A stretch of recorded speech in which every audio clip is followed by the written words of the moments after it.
लागलं तर कुठल्या अपेक्षा मग आजच्या पिढीकडून आपण पुस्तकं वाचण्याच्या करणार आहेत, हे सुद्धा वडीलधारी आणि पालक म्हणून आपल्यातल्या प्रत्येकानं मला वाटतं समजून घेणं गरजेचं आहे. मी नेहमी सांगत असतो, दोन गोष्टी असतात, एक प्रेयस असतं, श्रेयस असतं. एक प्रेयस म्हणजे काय, चहा आवडतो पण शरीराला चांगला नाही, उदाहरणार्थ ते प्रेयस आहे. कडुलिंबाचा रस, तो पाला आम्हाला आवडत नाही पण तो शरीराला चांगला आहे, तो श्रेयस आहे. आजचे पालक आणि वडीलधारी मंडळी म्हणून आपण सुद्धा आजच्या पिढीला तात्पुरत्या समाधानासाठी, त्यांच्या तात्पुरत्या सुखासाठी, त्यांच्या लाडासाठी जर श्रेयसाकडून काढून प्रेयसाच्या दिशेने घेऊन जाणार असू तर मग कुठल्या अपेक्षा आपण त्यांच्याकडून करणार आहेत, हाही प्रश्न कधीतरी आपण आपल्या अंतःकरणाला विचारला पाहिजे. हे या कार्यक्रमाच्या निमित्तानं मला सांगायचं आहे. फार मोठी वाचन लेखनाची परंपरा आपल्याकडे आहे. अमृताते ही पैजा जिंकायचे अक्षरे रसिक मिळविन असं म्हणत संस्कृतातलं ते सगळं ज्ञान माझ्या इथल्या बहुजन माणसांच्या अंतःकरणात उतरावं या जाणीवेतून ज्ञानोबा माऊलींनी प्राकृतात ज्ञानेश्वरीची रचना केली. त्या ज्ञानोबांचं वय सुद्धा लहानच होतं. लहान वयातच माऊलीने हातामध्ये लेखणी घेतली आहे.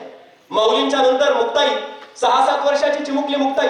माऊली ज्ञानोबाराय लोकांच्या दुःखाला कंटाळून झोपडीचं दार लावून बसले असताना ज्या माऊलीच्या मुखातून, ज्या मुक्ताईच्या मुखातून प्रसवलेले शब्द लिहिले गेले, 7 वर्षाच्या मुक्ताईने या महाराष्ट्राच्या मातीत लिहून ठेवलाय. माऊली ज्ञानोबांना आळवताना, विनवणी करताना की विश्व रागे झाले म्हणी संती सुखी व्हावे पाणी, तुम्ही तरुणी विश्वतारा ताटी उघडा ज्ञानेश्वरा. हे सामर्थ्य या महाराष्ट्राच्या मातीतले एका चिमुकल्या मुलीनं सुद्धा या महाराष्ट्राच्या मातीत लेखणीतून उमटून ठेवलाय. वयाच्या 14व्या वर्षी बुधभूषणम सारखा राजकारणावरती भाष्य करणारा ग्रंथ छत्रपती संभाजी महाराजांनी याच महाराष्ट्राच्या मातीत लिहून ठेवलाय. याची जाणीव सुद्धा आपल्याला असणं गरजेचं आहे. बहुजनांचा माथा ठिकाणावरती आणणारी, गाथा लिहिणारी जे तुकाराम महाराज आहेत, ही सगळी माणसं जर पाहिली तर वाचन लेखनाची ही जी परंपरा आहे, ही समृद्ध अशा स्वरूपाची परंपरा आपल्याकडे. आपल्याला जर त्यांचं नाव घेण्याचा अधिकार कमवायचा असेल तर त्या परंपरेचं पायी होण्याचं भाग्य आपल्यातल्या प्रत्येकानं प्राप्त केलं पाहिजे. हे आजच्या तरुण पिढीच्या लक्षात येणं मला वाटतं गरजेचं आहे. मोबाईल सारख्या गोष्टी वाईट आहेत असं मला म्हणायचं नाही, पण या करे बंधूंचं, सावंत साहेबांचं अभिनंदन पुन्हा पुन्हा या गोष्टीसाठी आहे. या मोहामध्ये न पडता आपली ही चळवळ गतिमान राहिली पाहिजे, ही भूमिका त्यांनी घेतली आजच्या काळाच्या दृष्टीनं. मला वाटतं ती गोष्ट प्रकर्षानं सातत्यानं उल्लेख करण्यासारखी आहे. नाहीतर आज ओठानं बोलणारी लोक बोटानं बोलायला लागली. तुम्ही म्हणाल कसं काय, ओठानं बोलायचो आपण बांगर साहेब, बरोबर आहे. आता बोटानं बोलते आजची पिढी सावंत साहेब. हाय, हॅलो, हाव आर यू, ही आमची बोलण्याची भाषा आज झाली आहे. बोलणं इथपर्यंत येऊन ठेपलंय. या गोष्टीचा परिणाम जर काय होत असेल, नव साहित्य का निर्माण होत नसेल. सुरेश द्वादशीवर म्हणतायत 10 वर्ष झालीत आमचं मन थांबलंय, मेंदू थांबलाय का मनगट थांबलंय, नव निर्मितीच नाही साहित्यामध्ये. नवीन साहित्याची निर्मिती अलीकडच्या काळात होत नसल्याची तुम्हाला मला पाहायला मिळते. परंतु कौतुकाची गोष्ट आहे, आज बऱ्याचदा लेखन परंपरेमध्ये आजची जी पिढी लिहू पाहते ही चरित्र ग्रंथ लिहिते, माहितीपर पुस्तकं लिहिते आहे. पण सावंत या करेबंधूंचं, सावंत साहेबांचं अभिनंदन यासाठी आहे की मराठी साहित्याला अपेक्षित असलेला कादंबरी नावाचा जो प्रकार आहे, त्या प्रकारामध्ये उल्लेखनीय अशा स्वरूपाचं लेखन त्यांनी केलेलं, ही कौतुकाची गोष्ट या कार्यक्रमाच्या निमित्तानं मला म्हणायची आहे. भावना जर तुमच्या जिवंत असतील तर तुम्ही हे लिहू शकता. आणि माणसाचं जे वेगळेपण आहे ना सर, माणूस हा वेगळा प्राणी का ओळखला जातो, त्याच्या भावनांमुळे माणसाचं वेगळेपण सिद्ध होत असतं. आचार्य विनोबा भावे असं म्हणायचे की भावना ही माणसाच्या जगण्याची अभिरुची आहे. आणि आजच्या पिढीच्या भावना आज मृतप्राय नष्ट होत असल्याचे तुम्हाला मला पाहायला मिळतं. चुकीचं काही आलं की लगेच आमच्यावरती गारूड घालतं, पण चांगलं काहीच गारूड घालत नाही. बघा, पबजी नावाचा गेम आला, सगळी पोरं चौथड्यावर पबजी खेळत बसायचे. नवं पुस्तक आलं की हातात काय येत नाही. एखादा पुष्पा नावाचा चित्रपट आला, सगळी पोरं पुष्पाची स्टाईल करायची, लहान लेकरं. पण छावा नावाचा चित्रपट आला, कुठल्या एखाद्या मुलाला वाटलं का संभाजीराजांसारखं कर्तृत्ववान झालं पाहिजे, लिहितं झालं पाहिजे, पराक्रमी झालं पाहिजे. चुकीच्या गोष्टी लवकर गारूड घालतात. मी मंगळवेढ्याला व्याख्यानाला गेलो होतो, मोबाईलच्या बाबतीत बोललो, तिथल्या लोकांनी मला पेपरात एक बातमी आणून दाखवली. ती बातमी अशी होती सावंत साहेब त्या काळातली, वाचून हसावं की अस्वस्थ व्हावं कळत नव्हतं. एक तरुण पबजी नावाचा गेम खेळत खेळत सोलापूर पासून टेंभुर्णीपर्यंत चालत कधी गेला त्याचं त्यालाच कळलं नाही, गेम खेळत चालत गेला. हे वास्तव आहे. हे अस्वस्थ करणारी आजच्या पिढीची परिस्थिती आहे.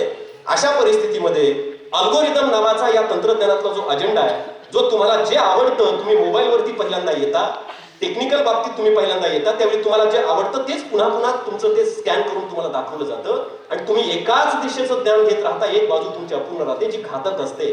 अर्धवट ज्ञान हे आपल्यासाठी घातक आहे असं म्हटलं जातं. त्या अर्धवट ज्ञानाच्या खाईत तुम्ही मी लोटलो जातो, हे लक्षात घ्या. फार मोठी परंपरा आहे. देशाचं रक्षण करण्यासाठी देशाच्या सीमेवरती बर्फाळ प्रदेशामध्ये राहून अमोल करे नावाचा एखादा आहेर चिंचोली सारख्या गावातला पोरगा, अविनाश करे नावाचा त्यांचा भाऊ, हे दोन बंधू जर एवढं उत्तम साहित्य या महाराष्ट्राच्या मातीला, मराठी सारस्वताला देऊ शकत असतील तर आपली सुद्धा प्रत्येकाची तरुणांनी एक जबाबदारी म्हणून या गोष्टीकडे पाहिलं पाहिजे. किमान ती वाचण्याची भूमिका आपण घेतली पाहिजे. कारण अमोलजी, तुम्ही देशसेवेमध्ये आहात, फार मोठा वारसा आपल्याला देऊन गेलेले आहेत आपले महापुरुष. मी भगतसिंगांचं एक उदाहरण आवर्जून तुम्हाला या कार्यक्रमाच्या निमित्तानं अमोलजींच्या माध्यमातून आवर्जून या ठिकाणी सांगणार आहे.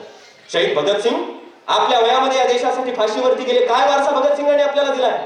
भगतसिंग ज्यावेळी तुरुंगामध्ये होते, शहीद भगतसिंग नावाचा तरुण ज्यावेळी तुरुंगामध्ये होता या देशाच्या मुक्तीसाठी, भगतसिंग तुरुंगामध्ये पुस्तक वाचायचे. तात्या तुम्ही जसं पुस्तक वाचत होते, बांगर साहेबांनी सांगितलं, भगतसिंग पुस्तकं वाचायचे. भगतसिंग काय वाचत होते माहितीये का? भगतसिंग लेनिननं कशी क्रांती केली त्या लेनिनच्या क्रांतीचं पुस्तक वाचत होते. आणि त्यांचा दिनक्रम होता, पुस्तक वाचून झोपण्याची वेळ झाली की त्याचं पान मुडपायचं, उद्याच्या वाचनाची खून करायची, पुस्तक ठेवून द्यायचं, झोपी जायचंय. फाशीचा दिवस उजाडला. आता भगतसिंग दुसऱ्या दिवशी फाशीवरती जाणार आहे आणि भगतसिंगांनी पुस्तक वाचलं, त्याचं पान खून करून दुमडून ठेवलं आणि झोपी गेले. त्या इंग्रज अधिकाऱ्याला प्रश्न पडला, अरे उद्या हे पुस्तक वाचायलाच हा पोरगा नसणार आहे आणि हे पान का दुमडून ठेवलं? सकाळी फासावरती घेऊन जात असताना भगतसिंगांना त्या इंग्रज अधिकाऱ्याने प्रश्न विचारला, अहो उद्या हे पुस्तक वाचायला तुम्ही नसणारच आहे, मग हे क्रांतीचं पुस्तकात तुम्ही खून कशासाठी आणि कुणासाठी करून ठेवली? त्यावेळी भगतसिंग नावाच्या एका तरुणाने या मातीतल्या प्रत्येक तरुणांसाठी सांगितलं होतं, मला माहित आहे. भगतसिंग म्हणाले होते, मला माहित आहे उद्या हे पुस्तक वाचायला मी नसणार आहे, पण मला खात्री आहे ज्या दिवशी हा भगतसिंग देशासाठी फाशीवरती लटकलेला असेल, या मातीतली प्रत्येक आई स्वप्न बघेल की माझ्या उदरातून असा एक भगतसिंग जन्माला आला पाहिजे, जिने ही परंपरा पुढे कायम केली पाहिजे. ज्या तरुणानं ही परंपरा पुढे कायम केली पाहिजे. ही परंपरा कायम करण्याची जबाबदारी आपल्या खांद्यावरती, पण ती परंपरा कायम करण्याची जबाबदारी आजची पिढी विसरत असल्याचे आपल्या लक्षात यायला लागते. लक्षात घ्या, माणूस हा एक प्राणीच आहे. माणूस हाही प्राणीच आहे.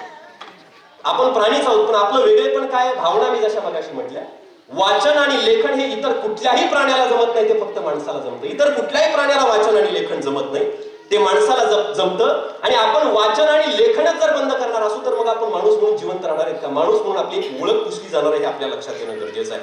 लेखक ज्यावेळी लिहित असतो, अमोलजी तुम्ही जे लिहिताय, प्रकाशक ज्यावेळी छापत असतो, तुम्ही जे लिहिता आणि छापता सर, या लिहिण्यातून तुम्ही फक्त लोकशिक्षणाचं काम करत नसता, तर उद्याच्या समाजाला मूल्य घालून देऊन लोकरक्षणाचं काम सुद्धा लेखक करत असतो. हे आपल्यातल्या प्रत्येकानं जाणून घेणं मला वाटतं आज गरजेचं आहे. मराठीतले नारायण कवी नावाचे कवी लिहिणाऱ्या हातांबद्दल किती सुंदर कविता लिहितात. लेखकाबद्दल, लिहिणाऱ्या हातांबद्दल नारायण पुरी असं म्हणतात, मी लिहितो म्हणजे निर्भय होतो आहे, जगास पाहण्यानं मी दृष्टी देतो आहे, मी अक्षर अक्षर पेरीत जातो रक्त, मी लाथाळून देतो अशी हजारो तख्त. तख्त भेदण्याची वृत्ती सुद्धा तुमच्या लेखणीत आणि लिहिणाऱ्या हातांमध्ये असते, हे आपल्या लक्षात येणं मला वाटतं गरजेचं आहे. पुस्तक हे लेखकाचं पहिलं जर पुस्तक असेल तर लेखक त्याला आपल्या अपत्याप्रमाणे जपत असतो. एखादं पुस्तक एखाद्या लेखकाचं तात्या ज्यावेळी प्रकाशित होत असतं, ते पुस्तक म्हणजे त्या लेखकाचं अपत्य असतं. इतकं प्रेम लेखकाचं त्याच्यावरती असतं आणि ती तळमळ या सगळ्यांची अपत्याप्रमाणे त्या पुस्तकाला जपण्याची मी बऱ्याच दिवसांपासून या ठिकाणी पाहतोय. आपण सर्वजण या पुस्तकाच्या पाठीशी उभं राहणं ही आपल्या प्रत्येकाची जबाबदारी, हे लक्षात घ्या. या कादंबरीच्या अनुषंगानं एक मोजक्या काही शब्दांमध्ये बोलत असताना मी आवर्जून काही गोष्टी महत्वाच्या या ठिकाणी सांगणार आहे. या कादंबरीचे लेखक तरुण विशेष आहेत. या कादंबरीचं मुखपृष्ठ जर आपण पाहिलं, मराठीतले महत्वाचे जे मुखपृष्ठकार आहेत, सरदार जाधव असतील वा हे गोंगडेंचं जे मुखपृष्ठ घेतलं, ही दोनच नावं मराठी सारस्वतात मुखपृष्ठ लिहिण्यासाठी चर्चेत येतात. त्यांच्याकडून आपण मुखपृष्ठ तयार करून घेतलं, अतिशय उत्तम अशा दर्जाचं आपण पाहिलं. या कादंबरीचं हे मुखपृष्ठ आहे. अरविंदजी जगताप या जिल्ह्यातले मराठी चित्रपट सृष्टीतले एक अतिशय मोलाचं आणि महत्वाचं नाव आहे. त्यांची प्रस्तावना या पुस्तकाला लाभल्याची तुम्हाला आणि मला त्या ठिकाणी पाहायला मिळते.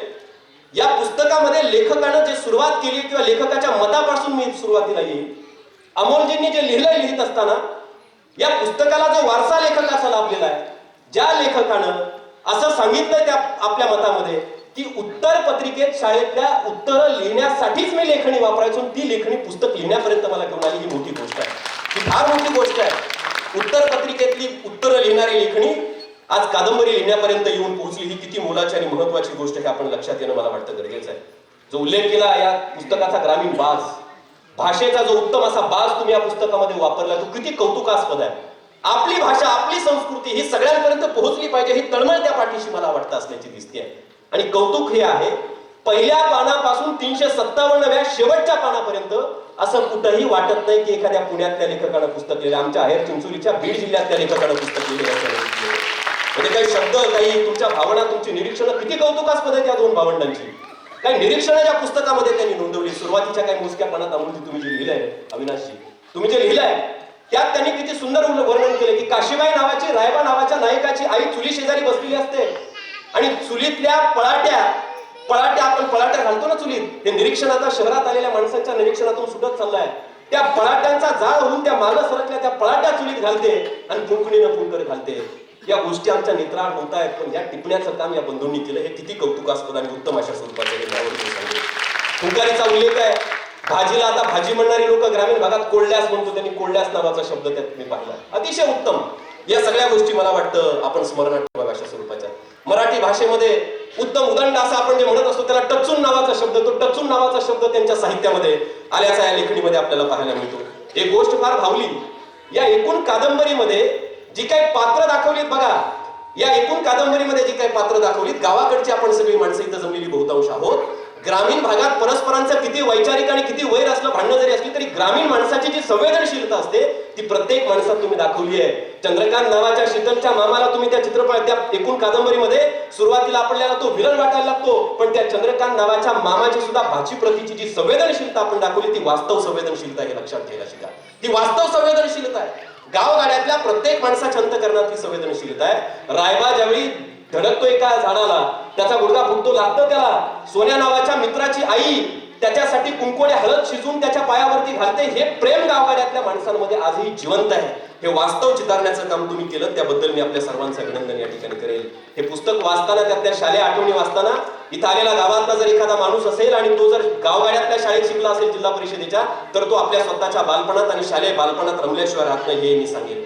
या पुस्तकामध्ये सोन्या आणि रायबा नावाच्या या मित्रांची मैत्री पाहिल्याच्या नंतर कुणाच्याही नेत्रकडे पालवल्याशिवाय राहत नाही. इतकं उत्तम पद्धतीचं मैत्रीचं उदाहरण आपल्याला सोन्या आणि रायबाच्या माध्यमातून पाहायला मिळतं. हे मी आवर्जून या कार्यक्रमाच्या निमित्ताने या ठिकाणी सांगेल.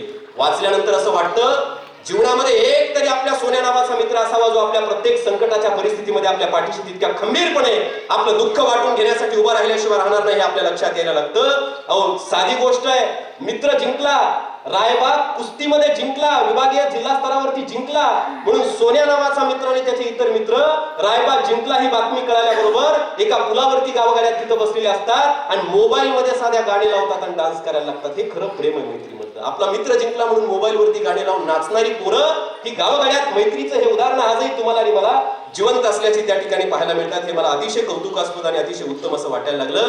सोन्या आणि रायबा यांची मैत्री पाहिल्याच्या नंतर मला ओळी सुचल्या.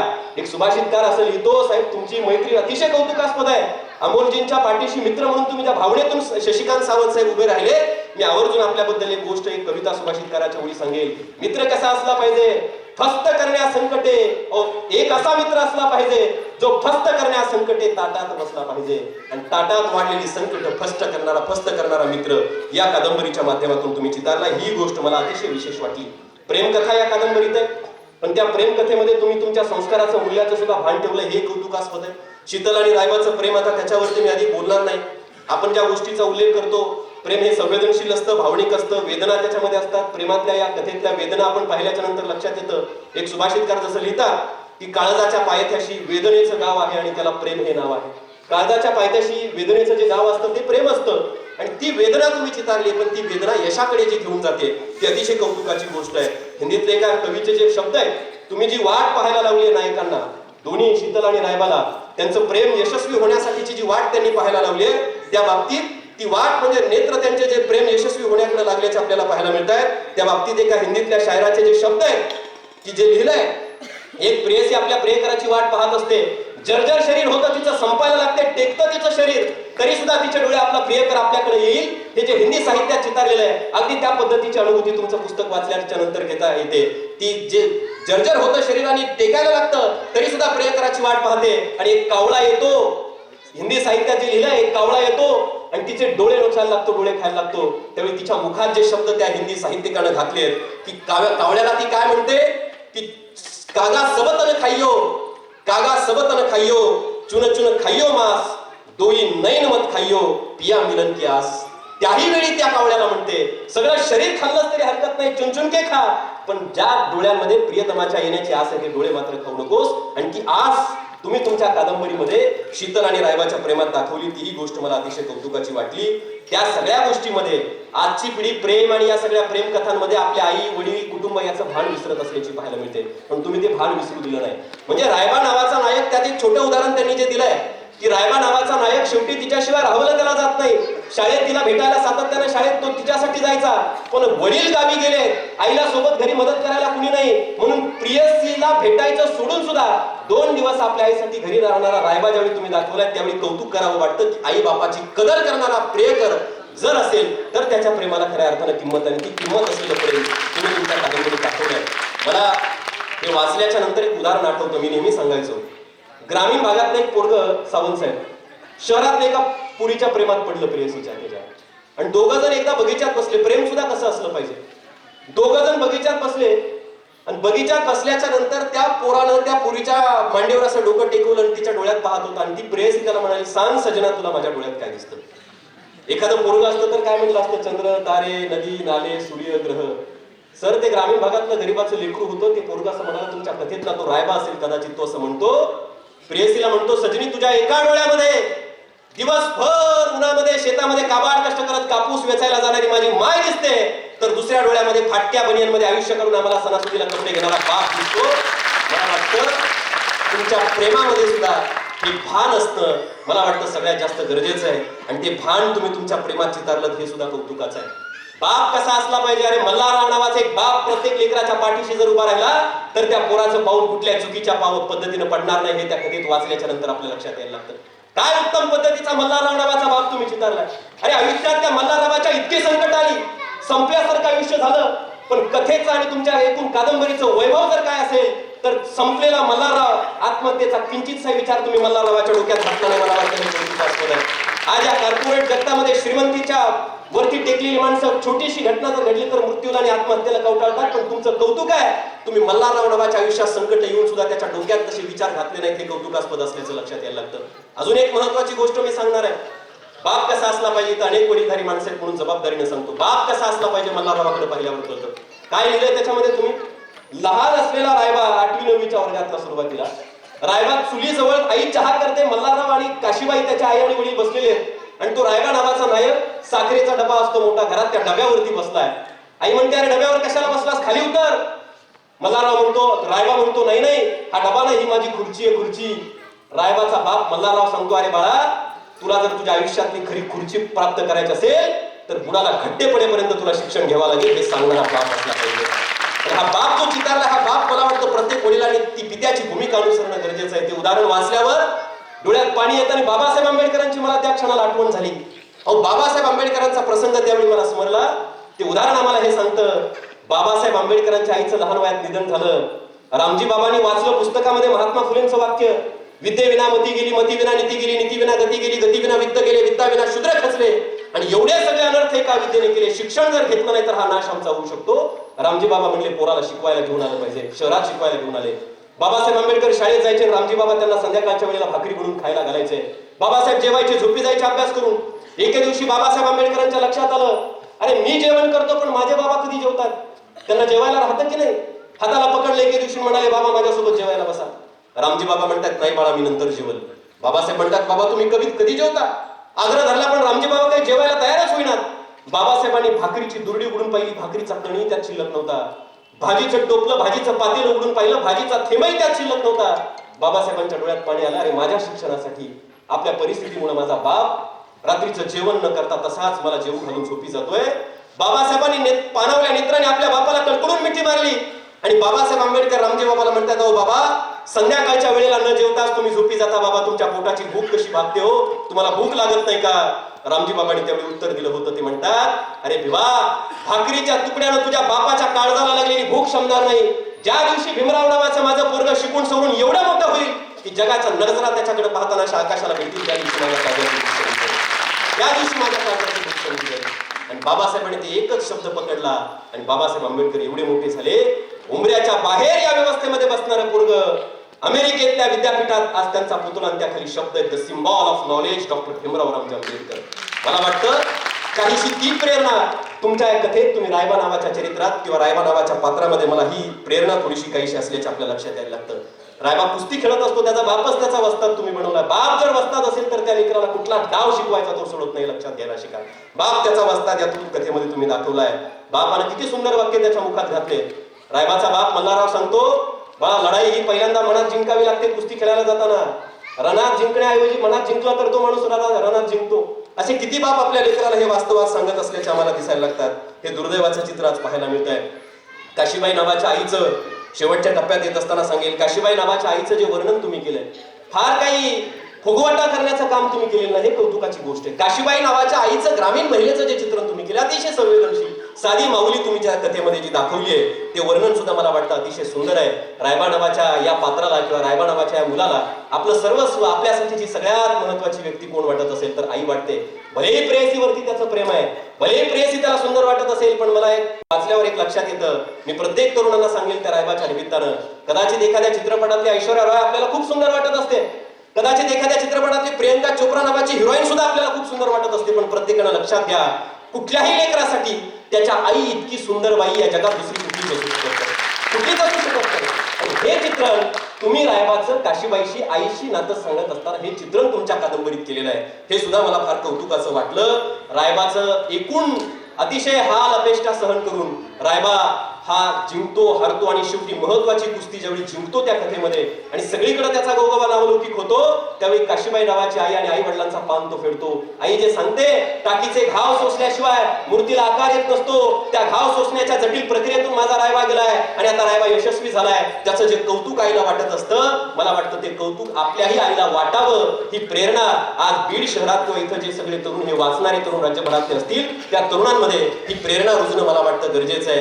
ही प्रेरणा रुजत असताना रायबाच्या या निमित्तानं मला एकच उदाहरण आपल्या सगळ्यांना या कार्यक्रमाच्या निमित्तानं सांगायचं आहे. मी नेहमी माझ्या व्याख्यानातून हे उदाहरण सांगत असतो, म्हणजे रायबाचं प्रेम दाखवले, सगळ्या गोष्टी केल्या, पण त्याचं जे कष्ट दाखवले ते आई बाबाची परिस्थिती बदलवणारं कष्ट आहे.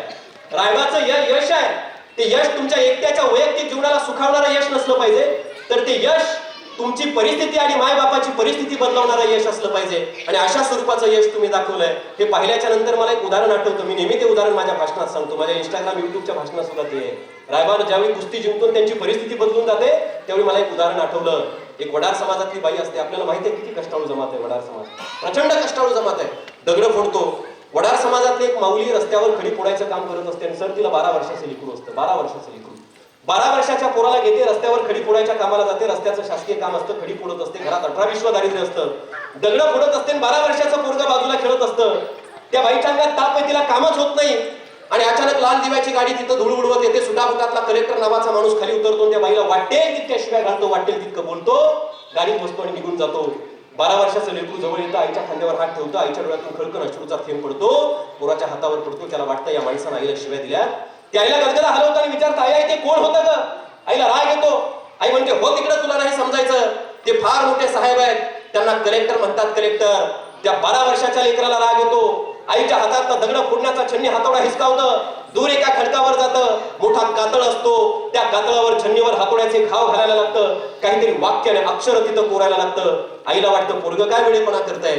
आई धावत धावत जाते, त्याच्या हातातला छन्नी हातोडा हिसकावते, त्यानं काय वाक्य लिहिलंय ते वाचायचा प्रयत्न करते, स्वतःचा पदर घेते, तिथली माती पुसते आणि 12 वर्षाच्या लेकरानं लिहिलेलं वाक्य वाचल्यावर आईच्या डोळ्यातून खळखळ अश्रू येतात. माय बापू, त्या 12 वर्षाच्या लेकरानं तिथं कोरलेलं असतं, आई तुझ्या डोळ्यातून उघडणाऱ्या प्रत्येक अश्रूच्या थेंबाचा बदला घेण्यासाठी मी सुद्धा एक दिवस कलेक्टर होणारच आहे, मी सुद्धा एक दिवस कलेक्टर होणारच आहे. आज इथं जमलेल्या प्रत्येकाला सांगताना मला अभिमान वाटतो, हे खोटं उदाहरण नाही, ही सत्य कथा आहे. याच महाराष्ट्राच्या मातीतल्या सोलापूर जिल्ह्यातल्या करमाळा तालुक्यातल्या जेऊरचे बालाजी मंजुळे नावाचे ग्रस्त आज ते कलेक्टर आहेत. मला वाटतं ही प्रेरणा या पुस्तकाच्या माध्यमातून रायबाचं चरित्र आजच्या तरुण पिढीमध्ये रुजवल्याशिवाय राहणार नाही. हे कौतुकानं मी या कार्यक्रमाच्या निमित्तानं सांगेल. पुस्तकाचं नाव मुसंडी आहे, अनेकांनी विचार करावा अशा स्वरूपाचं नाव आहे. 2 वेळा तुम्ही फार उत्तम उल्लेख मुसंडीचा या पुस्तकामध्ये तुम्हाला पाहायला मिळेल. सुरुवातीला मुसंडीचा उल्लेख केलेला आणि शेवटचा उल्लेख अतिशय उत्तम स्वरूपाचा असल्याचं आपल्याला पाहायला मिळतो. शेवटचा मुसंडीचा उल्लेख जो तुम्ही केला तो तर आपल्याला त्या कादंबरीचा टॉप पॉइंट आहे, मी असं तुम्हाला सांगेल. सुरुवातीला मल्हारराव नावाचा बाप रायबाशी वर्णन करताना, रायबाशी चर्चा करताना, बोलत असताना जे सांगतो की बाळा ही परिस्थिती मला नाडतेय, आता मी पहिले कुस्त्या करायचो पण कुस्त्या संपल्या आणि माझी खरी कुस्ती जीवनासोबत सुरू झाली. या जीवनानं वाढलेल्या संकटातून सुटता सुटता मला अशा मुसंड्या माराव्या लागतात, मुसंडी मारावी लागते, हे वर्णन आहे. आणि शेवटी रायबा ज्यावेळी वीरेंद्र नावाच्या पहिलवानासोबत त्याच्या आयुष्यातली शेवटची महत्वाची कुस्ती करत असतो, त्यावेळी रायबा जवळपास पडणारच आणि त्याचा वस्ताद बाळू पैलवान त्याच्या जवळ येतो, त्याला अतिशय प्रेरणा देत असताना त्याला सांगायला लागतो, परिस्थिती जर बदलायची असेल तर रायबा तुला ही कुस्ती जिंकावी लागेल. आणि कचाट्यात सापडलेला रायबा नावाचा पैलवान सुटण्यासाठी बाळू पैलवान म्हणतो, अरे रायबा आता मार मुसंडी, आणि रायबानं मारलेली ती मुसंडी त्याला यशापर्यंत घेऊन जाते. हा कादंबरीचा टॉप पॉइंट आहे, हा कादंबरीचा टॉप पॉइंट आहे. इतकं उत्तम मला वाटतं अनेक लेखकांना जमणार नाही, इतकं सुंदर पहिल्यांदाच लिहित असताना आपण लिहिलेलं आहे, त्याबद्दल करावं तेवढं सातत्याचं कौतुक मला वाटतं गरजेचं आहे. शेवटचं या कथेतला बाळू पैलवान नावाचा एक जो नायक तुम्ही किंवा कथेतलं एक पात्र तुम्ही घातलं ते अतिशय उत्तम आहे. असा बाळू पैलवान प्रत्येकाच्या आयुष्यात जर आला तर त्याचं कल्याण झाल्याशिवाय राहत नाही. जो बाळू पैलवान निस्वार्थ भावनेनं रायबाला घरातून घेऊन येऊन त्याला कोल्हापूरला घेऊन जाऊन कुस्त्या शिकवतो, त्याचं आयुष्य बदलून टाकतो, हा बाळू पैलवान पाहिल्याच्या नंतर लक्षात येतं माणसाने सुद्धा ही भूमिका घेणं गरजेचं आहे. एक कवी असे लिहितात आबेद शेख नावाचे की आता खरेच मित्रा इतके करून पाहू, जर शक्य झाले तर माणूस बनून पाहू, हस्ती सुखात आपुल्या सारे जरी जगिया, परी दुःखात परकीयांच्या आता रडून पाहू. दुसऱ्यांच्या दुःखात रडण्याची क्षमता आणि सामर्थ्य असणारा हा बाळू पैलवान आपल्याला या कथेत पाहायला मिळतो.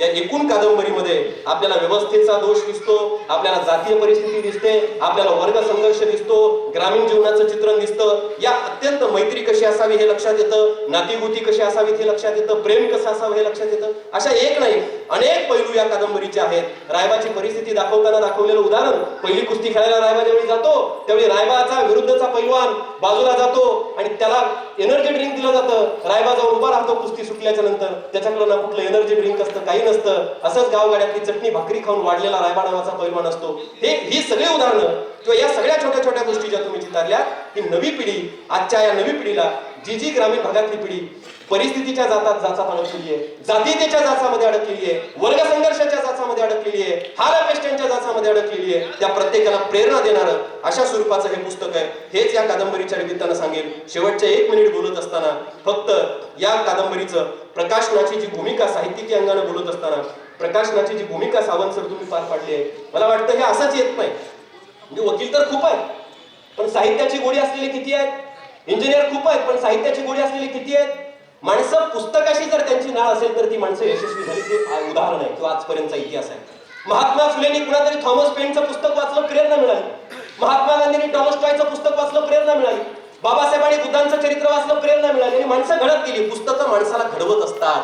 तसं शशिकांत सावंत साहेब आपल्याशी चर्चा करताना त्या दिवशी आपण जे बोललात, मी जो काही आज पुस्तकं वाचले नसते तर सामान्य वकिलांसारखा असतो, पण विशेष वकील म्हणून माझी जी ओळख आहे ती पुस्तकामुळे आहे. विशेष सामाजिक स्तरावरती माझं जे काही वलय प्राप्त झाले ते पुस्तकांमुळे आहे. आणि मला वाटतं ते वलय आपल्यातल्या प्रत्येकाला मिळवायचं असेल तर पुस्तकाशी नातं जोडणं सुद्धा गरजेचं हे लक्षात घ्यावं लागेल. मला तुमच्या निमित्ताने एक उदाहरण आठवत आहे. एक उदाहरण आहे, प्राचार्य शिवाजीराव भोसलेंचं नाव आपण ऐकलंय सगळ्यांनी. प्राचार्य शिवाजीराव भोसले यांची महाराष्ट्रभर व्याख्यानं झाली आणि तात्या त्यांचं व्याख्यान नागरगोजे सर एकदा परदेशात होतं आणि प्राचार्यांचं व्याख्यान परदेशामध्ये आहे. विमानात बसून निघाले, पत्नी सोबत आहे आणि पत्नी तक्रार करायला लागली. प्राचार्यांच्या पत्नी म्हणतात प्राचार्यांना, अहो व्याख्यानं झाली, व्याख्यानातून पैसे मिळवले आणि प्रत्येक पैशातून तुम्ही फक्त पुस्तकच घेतली, मला एकदाही साडी चुळी तुम्ही घेतली नाही, असं का केलं. प्राचार्य शिवाजीराव विमानात बसल्या बसल्या आपल्या पत्नीला म्हणताय, जर मिळालेल्या पैशातून चैनीच्या वस्तू खरेदी केल्या असत्या, पुस्तकं घेतली नसते तर आज परदेशात जाण्याची संधी आपल्याला मिळाली नसती. आणि त्यावेळी प्राचार्य शिवाजीराव परत आले आणि प्राचार्य शिवाजीराव भोसलेंचा सत्कार या महाराष्ट्राच्या मातीमध्ये झाला. आणि त्यावेळी सूत्रसंचालक आमचे ओम हिंदोळे किती सुंदर संचालन करतायत. सूत्रसंचालक असं म्हणाले प्राचार्यांचा उल्लेख करताना की बघा आज आपल्या प्राचार्य शिवाजीराव भोसले सरांनी विमानाची उंची प्राप्त केली आहे. तेवढे हा ऋषितुल्य माणूस म्हणाला, साहेब ही प्राचार्य शिवाजीराव भोसलेची उंची नाही तर प्राचार्य शिवाजीराव भोसलेंच्या पुस्तकानं कमावलेली ही खरी उंची आहे. आणि त्याच पद्धतीने शशिकांत सावंत साहेब तुमची ही उंची तुमच्या वाचलेल्या पुस्तकांमुळे तुम्ही कमावलेली उंची आहे. त्याबद्दल मी तुमचं प्रकाशक म्हणून तुमचं या कार्यक्रमाच्या निमित्ताने या ठिकाणी कौतुक करेल. पुस्तकाचं खूप महत्व आहे. नरकात सुद्धा स्वर्ग निर्माण करण्याचं काम पुस्तकं करतात हे तात्यांना आणि शिवराजजींनी मगाशीच आपल्याला सांगितलंय. नरकात सुद्धा पुस्तकं आपल्याला स्वर्ग निर्माण करतात. लोकमान्य टिळक असं म्हणायचे तात्या, लोकमान्य टिळक असं म्हणायचे, मी जर नरकात गेलो तर उत्तम पुस्तकांचं मी तिथेही स्वागत करेल आणि चांगल्या पुस्तकांच्या साह्याने मी नरकाचा सुद्धा स्वर्ग करून दाखवेल. हे लोकमान्य टिळकांचं वाक्य आहे. हे लोकमान्य टिळकांनी त्या ठिकाणी सांगितल्याचं आपल्या लक्षात यायला लागतं. हे आपण समजून घेतलं पाहिजे. बऱ्याच गोष्टी आहेत. पुस्तकावर प्रेम कसं असावं काय, आता बराच वेळचं बोलतोय, आपल्याला अध्यक्षांचे मनोगत ऐकायचं आहे. बाबासाहेब आंबेडकरांची किती उदाहरणं आहेत की बाबासाहेबांना चिखलात ढकलून गेले एका माऊलीने, घराच्या आडोशाला पुस्तकं भिजू नयेत म्हणून लपले, लाथ घालून चिखलात पडलं. बाबासाहेब आंबेडकरांना वर्णव्यवस्था होती आणि पुस्तकं चिखलात पडली. बाबासाहेब आंबेडकर म्हणले, अरे या पुस्तकासाठी फक्त घराच्या आडोशाला लावलं पण या वर्णव्यवस्थेने मला चिखलात पडलं. त्या दिवशी बाबासाहेब आंबेडकर म्हणाले, आता माझी पुस्तकं चिखलात पडली पण पुस्तकांसाठी घर बांधणारा एकमेव या जगातला माणूस बाबासाहेब आंबेडकर असेल आणि त्यांनी पुस्तकासाठी घर बांधलं.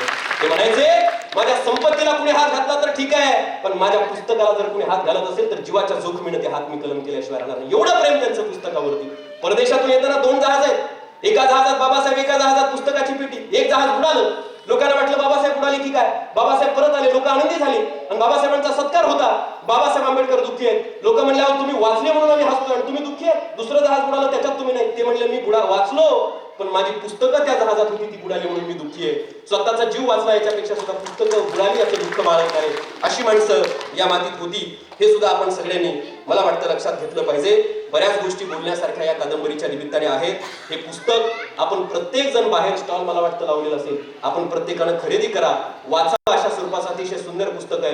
गेल्या अनेक वर्षांपासून या जिल्ह्याच्या परिघात ज्या नको नको त्या गोष्टी घडतायत त्यातून जर असं बाहेर जर आपल्याला पडायचं असेल तर या कथेचं, या कादंबरीचं स्वागत आपल्यातला प्रत्येक वाचक करेल ही अपेक्षा आपल्या सगळ्यांकडून व्यक्त करतो. बऱ्याच वक्त्यांनी सांगितलंय खूप मोठी परंपरा आपल्याला आहे. आपल्या जिल्ह्याची ओळख ही नाहीये शिवराजी, आपल्या जिल्ह्याची ओळख ही नाहीच आहे मुळात. मराठी भाषेतली पहिली कविता लिहिणारे आद्यकवी मुकुंदराज आमच्या बीडच्या मातीतले आंबेजोगाईचे, लक्षात घ्या. मराठीतला सगळ्यात मोठा ग्रंथ दासोपंताची पासोडी आमच्या बीड जिल्ह्याच्या मातीत केली असं म्हणणं मला वाटतं वावगं ठरणार नाही.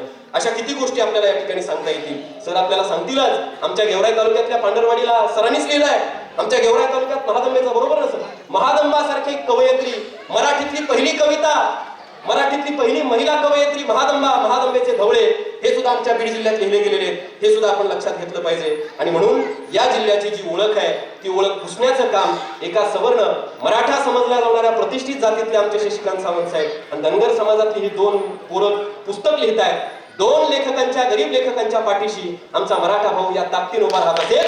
हेच जातीय समीकरण, हाच खरा सुरोखा, या मातीत आबादीत राहावा ही अपेक्षा मी आपल्या प्रत्येकाकडून या कार्यक्रमाच्या निमित्तानं व्यक्त करतो. माझ्यासारख्या तरुणाला प्रमुख वक्ता म्हणून तुम्ही या पुस्तक प्रकाशनाच्या निमित्तानं या ठिकाणी निमंत्रित केलं त्याबद्दल आपल्या सगळ्यांचे आभार व्यक्त करतो. अनेक वक्ते बोलले, उगले दादाने किती सुंदर भूमिका मांडली, सांगुळे साहेब सुद्धा उपस्थित आहेत, आता सर बोलणार आहेत, आदरणीय विष्णू दादा मध्येच आता आलेत. या सगळ्यांचं आता सगळ्यांची नावं घेत नाही, मी शशिकांत सावंत साहेबांचं यांचं सगळ्यांचं मनापासून आभार या कार्यक्रमाच्या निमित्तानं व्यक्त करतो. ही वाचन चळवळ, ही वाचन संस्कृती आबाधित ठेवण्याची भूमिका आपल्या प्रत्येकाची आहे. या जिल्ह्याची ओळख एका चांगल्या पद्धतीने रेखाटण्यासाठी इथं बसलेली एवढी माणसं सुद्धा मला वाटतं काफी आहेत आणि ती जबाबदारी आपण खांद्यावर घ्याल ही अपेक्षा व्यक्त करून शेवटी थांबताना नारायण सुर्वेंच्या कवितेच्या ओळी आपल्या सगळ्यांसमोर ठेवेल.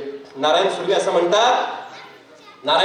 म्हणतात, आजच्या परिस्थितीकडे पाहताना मी म्हणेल, नारायण सुर्वे असं लिहितात की झूट बोलून आयुष्य कुणालाही सजवता येते, झूट बोलून आयुष्य कुणालाही सजवता येते, अशी आमंत्रणे आम्हालाही आली, नाहीच असे नाही. झूट बोलून आयुष्य कुणालाही सजवता येते, अशी आमंत्रणे आम्हालाही आली, नाहीच असे नाही. असे किती हंगाम शीळ घालीत गेले घरावरून, असे किती हंगाम शीळ घालीत गेले घरावरून, शब्दांनी